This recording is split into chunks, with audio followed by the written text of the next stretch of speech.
Hello everyone, আবার তোমাদের সাথে ছোট্ট একটা মিনি ব্লগ নিয়ে চলে এলাম। দিনটা ছিল 30শে এপ্রিল, আমারই এক স্টুডেন্টের বান্ধবীর বিয়ে।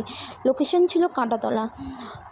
তো আমাকে টাইম দেয় যে দিদিভাই 7টার মধ্যে চলে আসবে। তো আমরা তাড়াতাড়ি করে আমরা রওনা দিই।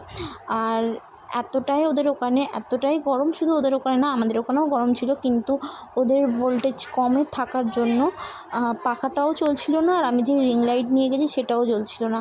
তো ওকে আমি বলি রেডি হয়ে নিতে, তো ও বললো না দিদিভাই এত তাড়াতাড়ি আমি রেডি হব না, আমি একটু রিচুয়াল হয়ে যাক, এখন তো ফটোশ্যুট হবে না, যখন ফটোশ্যুট হবে তখন রেডি হয়ে বসবো, কারণ এত গরম আর পাখাটাও চলছে না আর শরীর এমনি খুব অস্থির করছে। তাই আমি বললাম ঠিক আছে, কোনো ব্যাপার না, ক্লায়েন্ট যা বললো আমাকে শুনতেই হবে। আর এতটাই গরম ধারণার বাইরে, কারণ আমার রিং লাইটটা নিয়ে গেছি, রিং লাইটটাও জ্বলছে না, আর ঘরে সেরকম আলোও ছিল না। আর ও আমাকে বলেছিল দিদিভাই আমাকে হেভি মেকআপ করবে না, আমার স্কিন টোন যা আছে সেটাই করবে, আমার স্কিন টোন যা আছে তুমি সেটাই করবে, আমি একদম হেভি চাইছি না এই গরমে। তো আমরাও চেষ্টা করেছি এই ওর স্কিন টোনটা রেখেই কাজ করার চেষ্টা করেছি।